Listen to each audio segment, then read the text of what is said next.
Every network called it a business decision. The internal documents tell a completely different story, one that begins with a phone call the CBS board never disclosed and ends with a comedian using his own cancellation as the last weapon available to a man who has been told his microphone will be turned off in 9 days and has decided to spend those 9 days making sure the silence that follows is louder than anything the microphone ever produced. Colbert's right hand rests on a sheet of paper. The paper is face down on his desk. His fingers are spread across it, pressing it flat, and the tendons in the back of his hand are visible, not from strain, but from the specific rigidity of a person holding something still that does not want to be still, something that vibrates with the potential energy of information that has not yet been released into a room full of people who do not yet know they need it.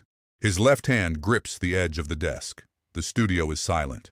The band's instruments sit untouched. The overhead lights are set to a cold, institutional wash that makes every surface look like evidence. The confidence monitors display nothing, a blank blue screen where the prompter text should be. There is no prompter text tonight. There has not been prompter text for 4 episodes. The camera holds on Colbert's face. His jaw is set. His glasses reflect 2 small points of overhead light that do not move. Then he turns the paper over, and 63 million people read a sentence that will, within 6 hours, generate more legal filings than any single broadcast in the history of American television. But to understand what that sentence says, the story has to rewind 11 days. Day 1, a Tuesday, 10:14 a.m. The president of CBS Entertainment receives a call on a line that is not logged in the network's standard communication system. The call originates from a number that the network's head of security later traces to a switchboard inside the executive office of the president. The call lasts 23 minutes. No transcript exists. No notes are filed. The only record of its occurrence is a single entry in the phone system's automated metadata log, a log that is purged every 90 days, but which, on this particular Tuesday, is captured in a routine IT backup that a junior systems administrator stores on a personal drive as part of a redundancy protocol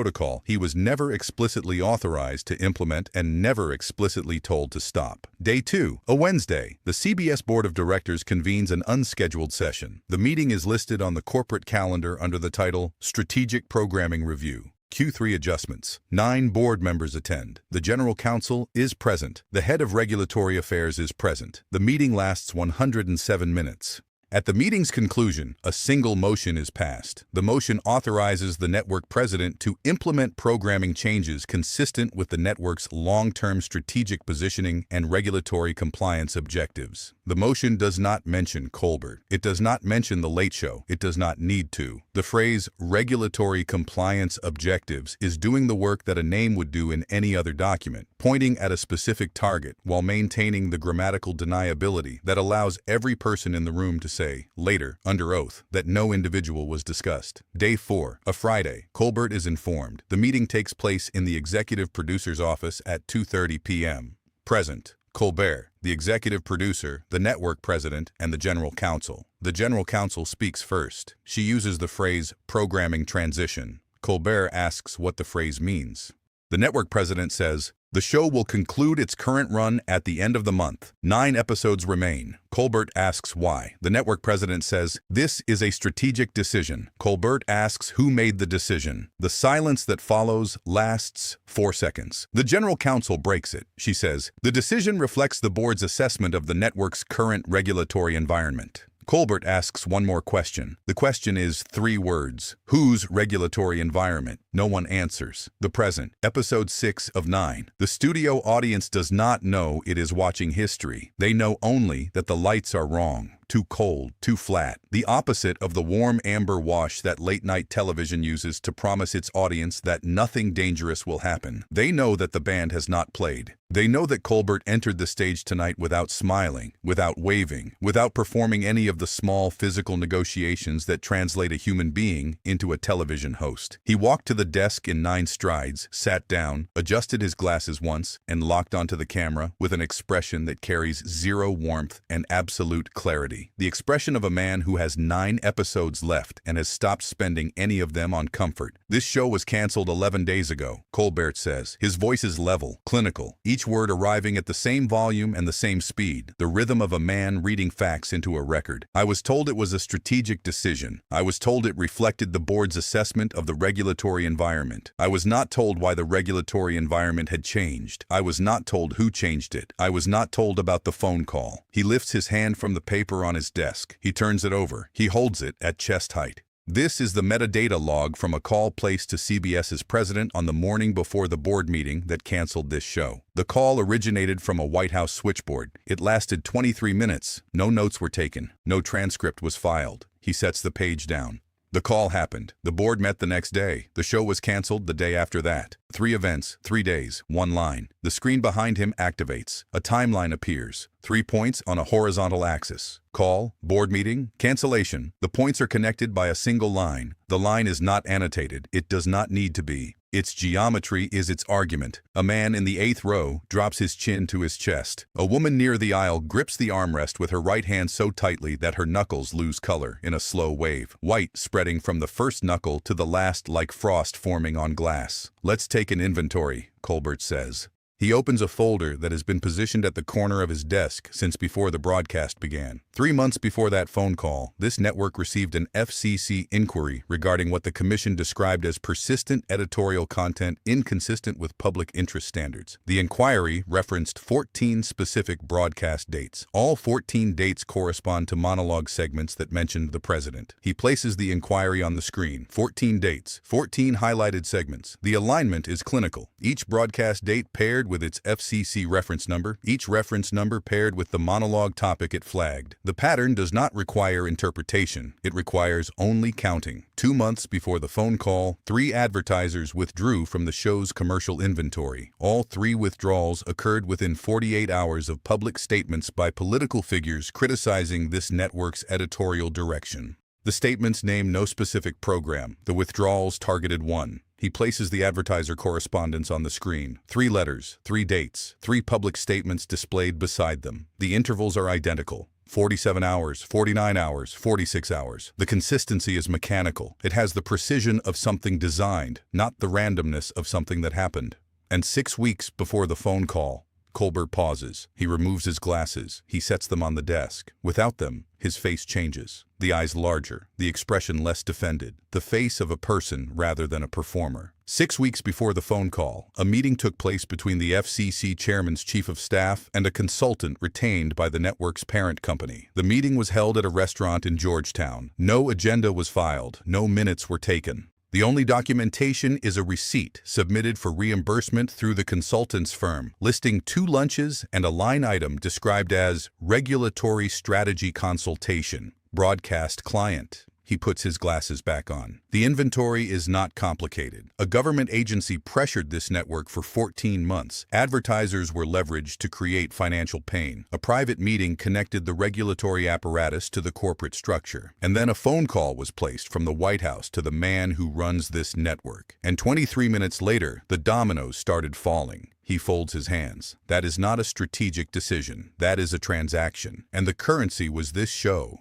A woman in the 3rd row presses her palm flat against her sternum. A man 6 seats away stops breathing. His chest locks mid-inhale, suspended in the posture of a body that has forgotten its autonomic instructions. The silence in the studio has become a substance, something with weight and texture, pressing against eardrums and settling into the spaces between seats like fog filling a valley. A door beside the stage left curtain opens. A woman steps through. She is mid-40s, wearing a blazer she keeps adjusting at the cuffs, not because the cuffs are wrong, but because her hands need to be doing something that is not holding still. She is a former regulatory affairs coordinator at CBS's parent company. She managed correspondence between the network and the FCC for 2 years. She does not approach the desk. She stands at the edge of the stage, her feet aligned with the border, where the lit floor meets the dark wing, and speaks with the cadence of someone who has rehearsed not the words, but the breathing between them. She describes the 14-month pressure campaign, not from the outside, from the inside. She describes the meetings where FCC inquiry responses were drafted and redrafted, each draft removing language that the network's attorneys considered legally defensible, but that the regulatory affairs team flagged as provocative to the Commission's current posture. She describes the moment the phrase "current posture" entered the vocabulary of her department. The specific meeting, the specific person who introduced it, the specific silence that followed, as everyone in the room understood what the phrase meant without anyone defining it. "I sat in that meeting and I took notes," she says. "And when I read them back, I realized I was not documenting a regulatory process. I was documenting a negotiation. And the thing being negotiated was how much of this show would be allowed to survive." She steps back. Her hands fall to her sides. Her fingers open and close once. The gesture of a person releasing a grip she has held for months. A second person enters. He is older, wearing no badge, no lanyard, no credential. The deliberate absence of institutional identification on a man who spent 11 years inside an institution he is now standing outside of. He is a former programming executive at the network. He was in the room when Colbert was told. He was not supposed to be in the room. He was walking past the executive producer's office and saw the door ajar and heard the general counsel say the words "regulatory environment" and stopped walking. He stood in the hallway for 40 seconds. He heard Colbert ask, "Whose regulatory environment?" He heard the silence that followed. He describes the silence. "It was not the silence of people who didn't know the answer," he says. His throat works. A visible contraction, muscles tightening beneath skin that has gone pale under the stage lights. It was the silence of people who knew the answer and had decided in that room that speaking it out loud would make it exist in a way they were not prepared to manage. His eyes are fixed on a point above the audience, focused on nothing, focused on the memory of a doorway and a silence and a question that 3 people refused to answer while a 4th stood in the hall with his shoes on carpet and his hand on a wall and his entire understanding of the building he worked in rearranging itself. "They didn't buy my silence," he says. "They rented it and the lease just expired." The room fractures in waves. One person in the mezzanine brings his hands together, slow, heavy, the impact carrying the density of a gavel. A second follows, a third. The clapping does not rise. It sustains, a low, steady, deliberate pulse that moves through the room the way a heartbeat moves through a body, not chosen, but necessary, not performed, but present. A woman in the 5th row stands with her hands pressed together at her chest, not clapping, just standing, her eyes closed, tears tracking from both eyes simultaneously in 2 parallel lines that she does not wipe because wiping them would require moving her hands, and her hands are occupied with the act of holding themselves together. The clapping holds for 13 seconds. Then it recedes, not stopping, fading, the way a wave fades when it has reached the furthest point the shore will allow. Colbert sits in the silence that follows. His posture has not changed since the broadcast began. Straight, controlled, the posture of a man whose body has been instructed to carry weight and is carrying it without complaint. He picks up the metadata log from his desk. He holds it at chest height one more time. "The inventory is complete," he says. 14 FCC inquiries, 3 advertiser withdrawals timed to political statements, 1 private meeting in Georgetown, 1 23-minute phone call from the White House, 1 board meeting, 1 cancellation, and every item in that inventory points in one direction, toward a transaction in which a television show was exchanged for regulatory relief, and the only people who were not consulted were the people who made the show and the people who watched it. He sets the page down. He looks at the camera. His voice drops to the lowest register of the evening, a frequency that the back rows have to lean into, that the balcony has to strain toward, that arrives not through volume but through the specific gravity of a man who has 4 episodes remaining and is using this one to say the thing he came to say. The documents are on the table. The timeline is on the screen. The witnesses spoke. Your move. He holds the camera for 6 seconds. His expression does not waver. His breathing is even. The tally light burns red.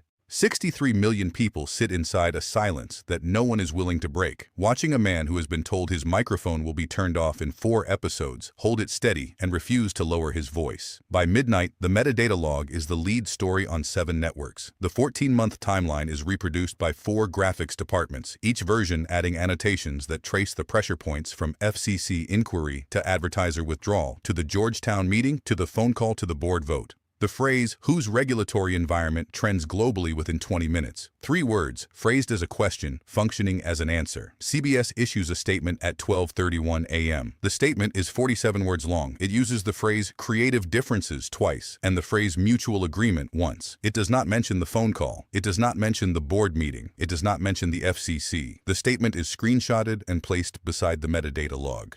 On one side, 47 words designed to say nothing. On the other, 23 minutes that said everything. The president's response arrives in a sequence that reads like a controlled demolition running in reverse, each post attempting to rebuild a wall that the previous post knocked down. The first calls Colbert a failing host on a failing show that was already dead. The second insists the cancellation had nothing to do with politics and everything to do with terrible ratings. The third claims no one from the White House ever contacted CBS about anything. The metadata log sits beneath each post like a footnote that refuses to be deleted. 23 minutes. White House switchboard. The numbers do not argue. They simply exist, indifferent to the sentences stacking up above them. At 2:48 a.m., 3 former CBS board members issue a joint statement. The statement does not confirm the phone call. It does not deny it. It states that the board's decision was made in accordance with the network's fiduciary obligations and reflected a comprehensive assessment of programming, regulatory, and market conditions. The word regulatory sits in the middle of the sentence the way a nail sits in the middle of a board, small, functional, holding together the 2 pieces of language on either side of it, bearing weight that neither piece could bear alone. The story does not end. It cannot end. Colbert has 4 episodes left. Each one is a controlled excavation. Each night removing one more layer, each night adding one more document to the inventory, each night expanding the timeline by one more data point that connects the pressure to the outcome. The episodes are not going viral because they are entertaining. They are going viral because they are evidence, delivered nightly, in prime time, on the network that agreed to the transaction, broadcast through the infrastructure that was built to prevent exactly this from happening. The inventory grows, the items keep arriving, and every item confirms the same thing, that a show was traded for silence. And the man who was silenced decided to use his last 9 hours of airtime to make sure the receipt was visible to everyone. After everything you just saw, ask yourself one thing. What else has been hiding behind the inventory? Subscribe and turn on notifications, because this story is not over. It is just getting started.